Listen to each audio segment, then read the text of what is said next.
Hey everyone, Dan Wickline here with another episode of Professional Raconteur, and today we're going to talk about a show that's not a comic book series, not a superhero show, not any of the normal things you hear me talking about. Nope, what we're going to talk about is that Tom Clancy's Jack Ryan, Season 2, dropped a day early on Amazon, and I binged through the 8 episodes so I could come here and talk about it. Okay, that's a lie. I would have binged through it either way. As most people probably could guess, I grew up reading comic books, of course. But not just comic books. I read mystery novels and military fiction like Mac Bolan and Phoenix Force. And where I was already a fan of the Jack Ryan character through the movies with Alec Baldwin, Harrison Ford, Ben Affleck, and Chris Pine, coming out of the first season with John Krasinski in the titular role and Wendell Vaughn as Jim Greer, I'd come to the opinion that the short series format is a better way to tell this kind of story. You can get more in depth with the characters, and the Amazon Studios is doing a really good job with it. Now, the interesting thing with the new season is that we have clearly moved on from Season 1. Along with Ryan and Greer, the only other character to return is Matisse, played by John Hogenacker. Sorry if I get his name wrong. But while Season 1 focused on the Middle East, this one dives into the current affairs down in South America, and more specifically the country of Venezuela. We find out that Ryan turned down both the offers that he had got at the end of the seasons when he was talking to Timothy Hutton's character. And he's now working for a senator named Moreno, played by Benito Martinez, who was Ryan's commanding officer when the helicopter crash happened and Ryan was hurt. It turns out that Moreno actually sat by Ryan's bedside the entire time that he was recovering. So there's a bond there. So Ryan, of course, went to go work for him. Now, Ryan's research puts him up against the Venezuelan president, Nicolas Reyes, played by Jordi Mola. Again, sorry about the names. Greer, on the other hand, is tracking a completely different satellite situation, and he ends up leads it right to the same case down in Venezuela, which puts our two heroes back together again. There are times that I think this show should be called Ryan and Greer, not just Jack Ryan. One of the complaints about Season 1 was the lack of chemistry between Ryan and the character of Kathy Muller, played by Abby Cornish.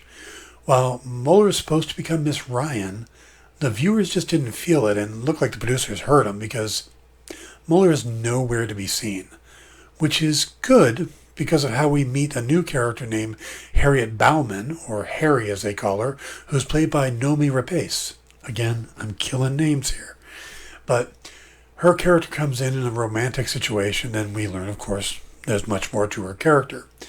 Now, she's an interesting wild card for the season in the case, and also she has a connection to one of the season's villains, Max Schenkel, who's played by Tom Walshia from Game of Thrones. And their connection is rather interesting and plays out to be a lot of drama for this season.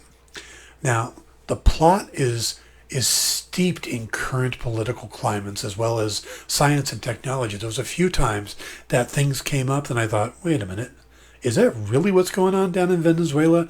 And I went to Google to find out, and this stuff is legit. So what you're watching, there is some reality going on there. The Ryan we get here is older, more experienced, and more confident. Visually, we get that right away from the fact that Krasinski's grown this beard for the season, as opposed to that baby-faced young look he had for Season 1. So we get a character that is more confident and just, you follow him better. He's more of an action hero this time out.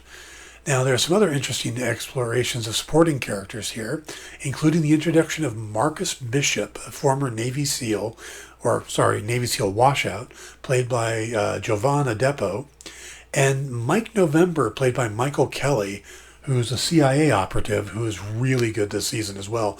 Both of them are great additions to the series, and I would be really surprised if they don't pop up in the already approved third season.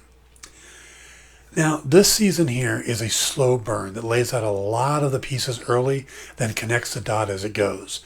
There's a ton of action, from Ryan chasing Schenkel across London rooftops to Special Forces teams doing their thing in the jungle. There is still a bit of everyman to Ryan when the season starts, but it quickly fades and we get a competent, confident operative doing his thing. On the downside, they introduce a lot of characters, and sometimes it's hard to keep track of all the players. And also, there's a minor twist at the end that's rather predictable when you realize there was only one person that it could be. Now that said, overall, Tom Clancy's Jack Ryan Season 2 is a strong follow-up to the premiere season, and it will leave fans wanting that third season right away. The story is tight and current, the acting is compelling, and the ending leaves you satisfied. Definitely worth the time to watch. So that's it for this time. I'll be back later on with some reviews. I'm going to start going over the CW shows in depth. But until then, I hope you all have a great weekend and take care.